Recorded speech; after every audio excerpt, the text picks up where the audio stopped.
aujourd'hui, on va faire le cours sur la digestion. Il faudra avant que vous ayez imprimé votre fascicule que je vous ai livré avec votre mail. Et ensuite, on pourra le compléter ainsi, comme ça. Alors, on va d'abord commencer par le système digestif. Donc, sur votre fascicule, vous allez devoir mettre les différentes définitions du système digestif. Donc, le système digestif, c'est ce qui nous permet de digérer. D'accord ? Il va commencer au niveau de la bouche et va se finir au niveau du rectum. Donc, la bouche est la première partie du système digestif dans lequel on a les dents qui nous permettent de mâcher la nourriture. Et également, au fond de la bouche, les glandes salivaires qui vont permettre de produire la salive. Et dans la salive, il y a plusieurs enzymes qui vont permettre de digérer les différents aliments. Ensuite, ce que l'on va manger va descendre au niveau d'un tuyau que l'on appelle l'œsophage. Cet œsophage va se finir au niveau de l'estomac. Alors, l'estomac va broyer les aliments, d'accord, et va les digérer, puis va ressortir au niveau d'un long, très long, fin intestin grêle, d'accord. L'intestin grêle fait jusqu'à 7 mètres. Ensuite, nous avons le gros intestin qui fait comme un U, d'accord, et qui se termine au niveau du rectum, d'accord. Ça, c'est le tube digestif. Nous avons deux organes qui vont être annexes à ce tube digestif et qui vont permettre de mettre différentes enzymes que l'on verra un peu plus tard. C'est le foie qui est ici et le pancréas qui va ressembler un peu à une feuille qui va être ici. Donc voilà, je vous laisse noter les différents mots sur votre schéma. Ensuite, donc on va partir de 3 définitions que vous devez connaître. La première, c'est la digestion. Donc la digestion, c'est un processus chimique et mécanique de dégradation des aliments en substances qui peuvent être absorbées. Ces substances, on les appelle les nutriments. Alors quand on a vu les différentes molécules chimiques, on a vu que certaines pouvaient être très très grosses, comme l'amidon, qui sont des polysaccharides, ou bien les triglycérides, d'accord ?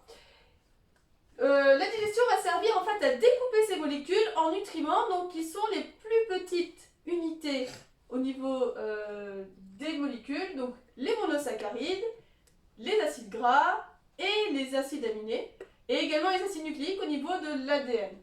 D'accord ?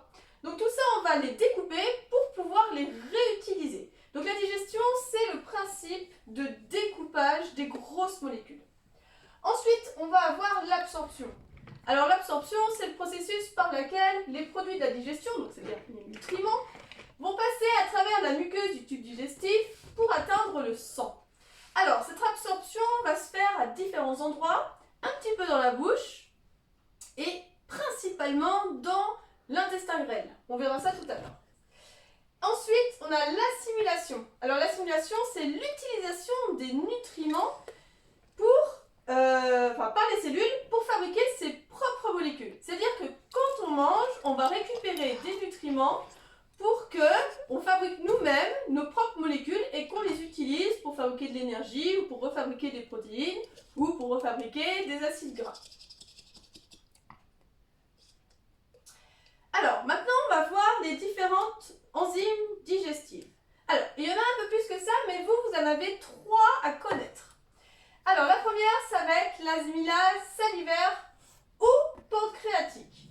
Donc, salivaire au niveau des glandes salivaires, pancréatique au niveau du pancréas. Donc, sur votre petit schéma, vous pouvez colorier, d'accord, de la même couleur si vous voulez, pour bien reconnaître les différents endroits, d'accord, où il va y avoir cette enzyme. Alors, l'amylase salivaire va avoir comme substrat l'amidon, et plus particulièrement l'amylopectine, d'accord, parce qu'elle est beaucoup moins ramifiée et beaucoup plus facile à digérer que l'amylose. Donc quand on a vu l'amidon, je vous ai expliqué qu'il y avait 2 parties à l'amidon, d'accord, une partie non ramifiée et une partie ramifiée. Et donc c'est la partie non ramifiée qu'on découpe avec l'amylase parce que c'est beaucoup plus facile à découper. Qu'est-ce que ça produit ? Eh bien ça produit des maltoses. Alors je vous rappelle que le maltose est un disaccharide, donc 2 sucres, et donc il est composé de 2 glucoses. Donc il faudra encore par la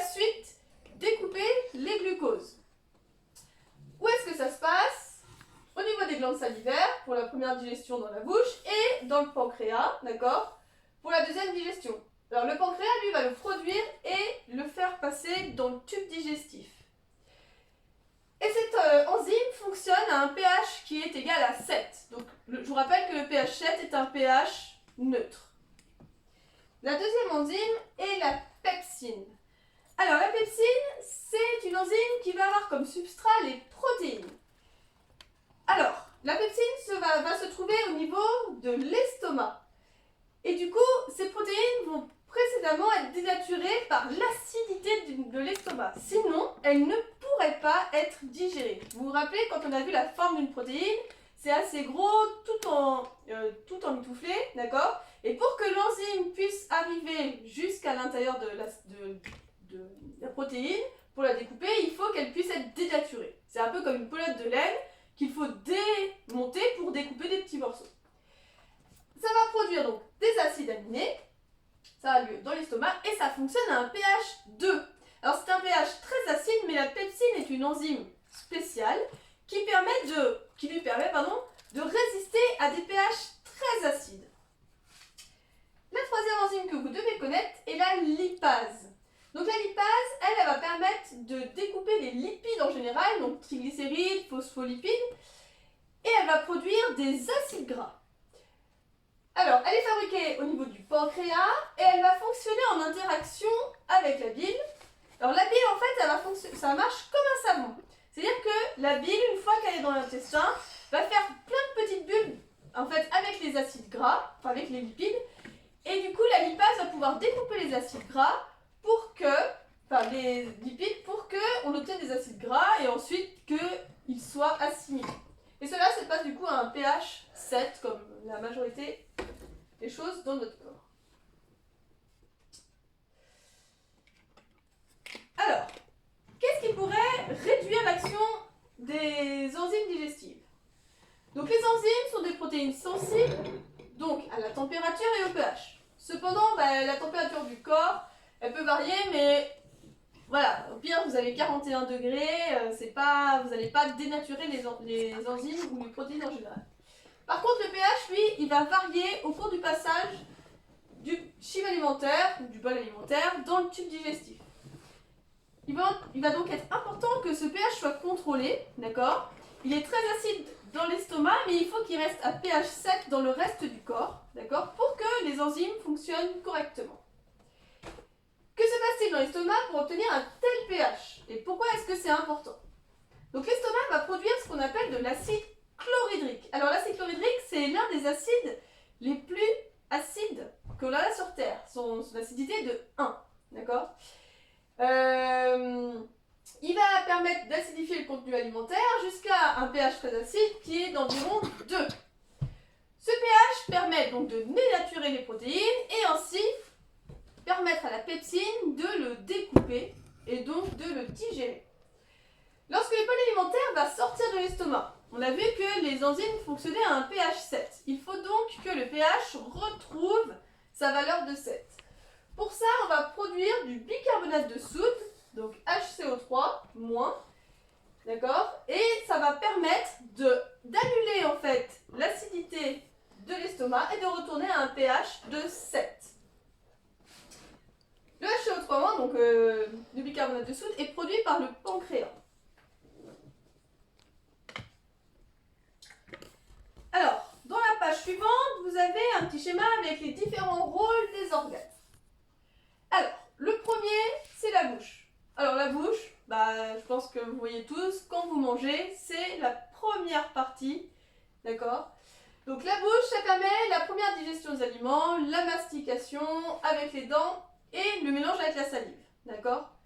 Donc c'est là où on va broyer les aliments et en fait réduire en bouillie l'alimentation que l'on a. Ensuite, donc ça descend dans l'œsophage. Bon, l'œsophage c'est juste un tuyau, il ne se passe rien de spécial. Et on arrive au niveau de l'estomac. Donc l'estomac, ça va permettre la dissolution des plus grosses molécules, donc grâce à son acidité. Les muscles de l'estomac vont malaxer le bol alimentaire pour mélanger les aliments avec les enzymes. Ensuite, on va avoir le pancréas. Alors le pancréas, vous avez vu, on en a déjà parlé beaucoup. Donc le pancréas permet de produire la lipase, donc qui permet de digérer les lipides. Ça permet de produire également le HCO3, qui permet de baisser le pH pour l'intestin. Et ça permet aussi de produire de l'amylase pancréatique, pour digérer l'amidon. Mais le pancréas sert également à d'autres choses, des choses que l'on verra plus en détail dans d'autres cours, mais qui vous permettent déjà de le savoir. Elle permet également de produire deux hormones qui sont l'insuline et le glucagon. Donc on verra plus tard que ces deux hormones sont là pour réguler le taux de sucre dans le sang. Ensuite, on va avoir le foie. Donc le foie, il va produire de la bile qui sera stockée dans la vésicule biliaire. Le foie va également trier et stocker de nombreux nutriments avec le passage de la veine porte. En fait, le sang, on va voir quand les nutriments vont être assimilés au niveau de l'intestin grêle, tout le sang va arriver jusqu'au foie, où le foie en fait va faire le tri de savoir ce qu'il faut mettre en réserve ou ce qu'il faut utiliser, d'accord, au niveau de la veine porte. Et ensuite, il va redispatcher ce sang vers le cœur qui redispatchera le tout au niveau du corps. L'intestin grêle. Donc c'est la première partie de l'intestin grêle, donc cette toute petite partie-là, permet la digestion de nombreuses molécules. Puis, les muscles vont faire avancer le bol alimentaire. Donc, au niveau des muscles, il y a de nombreuses villosités. Donc ce sont les nutriments. Ils sont absorbés pour passer dans le système sanguin. Donc c'est là où se passe l'absorption de la majorité des nutriments. Le gros intestin, qu'on appelle également le côlon, lui va permettre principalement de récupérer l'eau. Donc, si on a trop d'eau, en fait, si on perd trop d'eau, d'accord, on peut vite, en fait, finir asséché, d'accord. Donc, il faut qu'on récupère l'eau qu'il y avait dans le bol alimentaire et on le récupère donc au niveau de ce gros intestin. Mais le gros intestin contient également ce qu'on appelle la flore intestinale, donc constituée de milliards de bactéries. Et ces bactéries vont entre autres permettre de digérer certains aliments qu'on n'est pas capable de digérer, mais également de produire par exemple des vitamines, comme la vitamine K. D'accord? Donc qui sont des vitamines essentielles.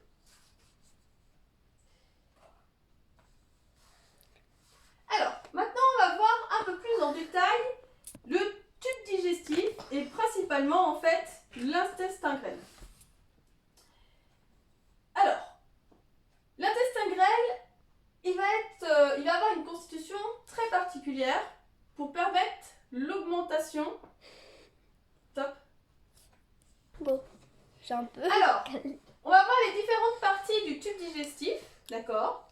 Donc ici, on voit le tube digestif en grand, et on peut voir qu'autour du tube digestif, il y a des muscles. Alors, ces muscles vont permettre de faire avancer, d'accord, le bol alimentaire. Alors pour ça, on va faire une petite expérience.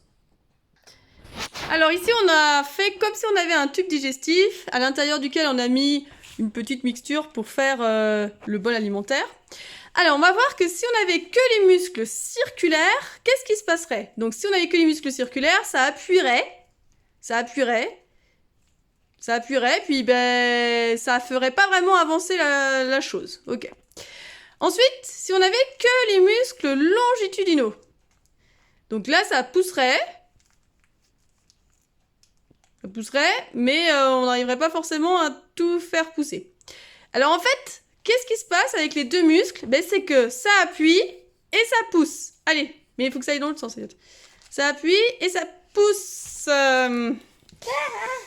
Voilà, ça appuie et ça pousse. Et du coup, ça permet au bol alimentaire d'arriver jusqu'au bout. Go. Alors, donc du coup, on voit que ces muscles circulaires à l'intérieur et longitudinaux à l'extérieur vont permettre de faire avancer le bol alimentaire à l'intérieur de l'intestin grêle. D'accord? Alors, cet intestin grêle, il a une particularité. Ok? Ben, coupez. Oh. Alors, du coup, en fait, l'intérieur de la muqueuse du tube de l'intestin grêle va être couvert de ce qu'on appelle des villosités. Alors, vous voyez, c'est comme si, au lieu d'avoir... Tu sais pas là? Au lieu d'avoir une surface plane comme ça, En fait, la surface va être pliée de nombreuses fois. Et ce qui fait que pour avoir la même surface, vous voyez, elle ne prend pas du tout la même place. Et donc pour avoir la même surface, on va avoir en fait en réalité une surface nettement plus grande. Ce qui équivaut en réalité à près de 300 mètres carrés. Donc soit à peu près l'équivalent d'un court de tennis. D'accord? D'un court de tennis à l'intérieur de votre ventre. Hein. Ça fait un peu beaucoup. Donc ces villosités, en plus déjà d'augmenter la surface d'échange, vont être en fait composées d'autres petites villosités. Vous voyez? Et ces petites villosités vont être composées de cellules, d'une seule couche de cellules, qui va permettre de faire des échanges plus facilement avec le milieu extérieur, puisque vous voyez qu'à l'intérieur des villosités, il y a des capillaires sanguins, mais également des vaisseaux chylifères. Alors, les capillaires sanguins, eux, vont permettre de récupérer les nutriments, comme le sucre, les acides aminés, les acides nucléiques, les vitamines par exemple, alors que les vaisseaux chylifères, eux, vont permettre de récupérer les acides gras. En effet, si on mettait tous les acides gras dans le système sanguin, vous comprendrez bien que ça boucherait toutes les artères, donc du coup on aurait un problème. Il faut avant les traiter. Si on regarde de plus près encore ces petites cellules au niveau des villosités, on va observer que ces cellules ont également, du côté de la lumière, plein de petites, ce qu'on appelle microvillosités, ce qui augmente encore considérablement la surface totale d'échange. Donc du coup, en fait, ça fait que le tube digestif est une zone c'est un super échangeur, d'accord, et qui permet en fait facilement de récupérer tous les nutriments. Alors tout à l'heure, je vous ai expliqué que tous les nutriments, en fait, vont passer au niveau des capillaires et tous les sangs récupérés avec tous les nutriments vont aller au niveau du foie, par ce qu'on appelle la veine porte hépatique. Alors cette veine porte hépatique, elle va permettre au foie de faire le tri au niveau des sucres, des acides aminés, des acides gras, d'accord, pour redispatcher tout ça au niveau du corps. Alors, maintenant, vous devez pouvoir reconnaître au niveau d'une photographie les différents éléments d'un tube digestif. Alors là, en fait, c'est la coupe en microscopie, d'accord, d'un tube digestif. Alors, à l'extérieur, nous allons avoir les muscles longitudinaux. En dessous, les muscles circulaires. Ici, l'épithélium et les villosités, ainsi que la muqueuse. Donc on a toute une muqueuse qui permet de protéger des agressions le tube digestif. Et à l'intérieur, ce que l'on appelle la lumière, donc qui laisse passer le bol alimentaire. Ici, donc on a un peu zoomé, on est au niveau des villosités. Donc vous voyez que ces villosités, d'accord, sont de différentes tailles, mais vont être très serrées et qu'elles vont être très proches ici des vaisseaux sanguins.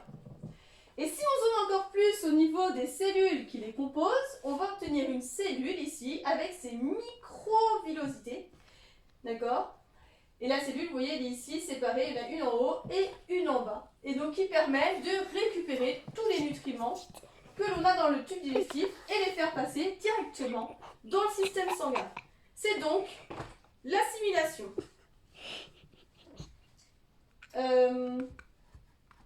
Je vais demander maintenant à Elliot de venir. Oh non! Alors on va dessiner le tube digestif. Bon, j'ai décidé de dessiner sur Elliot parce que c'était plus rigolo. Mais vous pourrez le faire sur votre petite feuille. Alors, donc au début on a la bouche, d'accord? Et donc avec la cavité buccale, donc ici. Et ici on a les glandes, glandes salivaires. Ensuite, ça va descendre au niveau du cou, au niveau de l'œsophage. Alors l'œsophage, il va descendre jusqu'ici. Et ici, vous allez avoir, ça chatouille, Oui. l'estomac. il va avoir un tube digestif direct sur lui. D'accord? C'est trop Donc ça c'est l'estomac. Ensuite, on continue de dessiner. Donc on a l'intestin grêle. Alors l'intestin grêle, lui, il fait plein de replis. D'accord? Alors vous n'êtes pas obligé de le faire, il est beaucoup plus grand que ça en vrai. Hein, d'accord? Donc on va le doubler. Hop. Je vais faire des... Ça chatouille. Oui. Hop, le petit intestin grêle. Et ensuite, on a le gros intestin qui va venir par-dessus tout ça. T'as oublié la plaque. Voilà. La plaque. Et après, ça va descendre au niveau du rectum. La Bon. plaque. De quoi? Merde, ça c'est pour les gros. Ben oui, ça c'est le gros intestin. Voilà. Ensuite, ici, on va avoir le foie.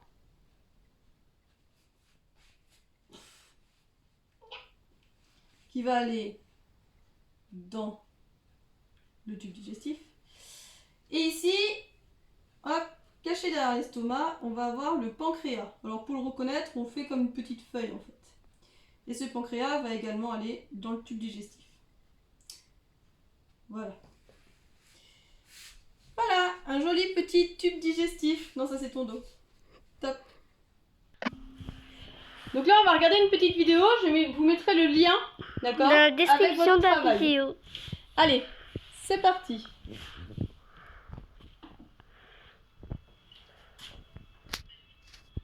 Les aliments que nous consommons pénètrent dans l'organisme par la bouche. Ils sont mastiqués par les dents et commencent leur transformation progressive sous l'action d'enzymes comme l'amylase, inclus ici dans les sucs digestifs libérés par les glandes salivaires.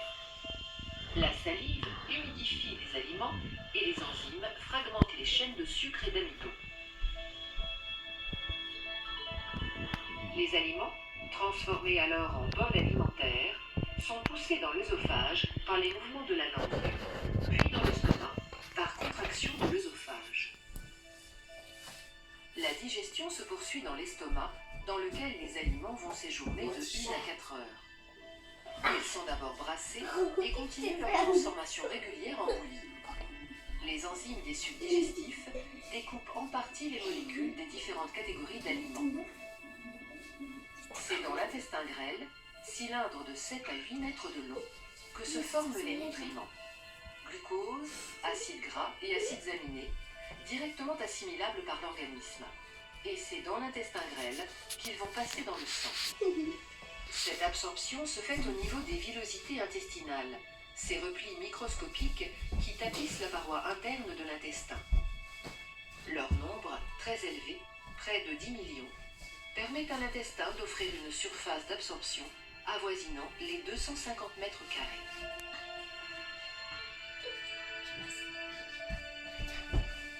Les aliments non digérés passent dans le gros intestin et sont poussés à l'extérieur de l'organisme, au niveau de l'anus. Ce sont les nutriments qui proviennent, comme on l'a vu, de la digestion des aliments, qui vont fournir l'énergie aux cellules du corps et permettre le bon fonctionnement des organes. Ils constituent donc une source d'énergie libérée lors de réactions chimiques et convertie par l'organisme en énergie mécanique.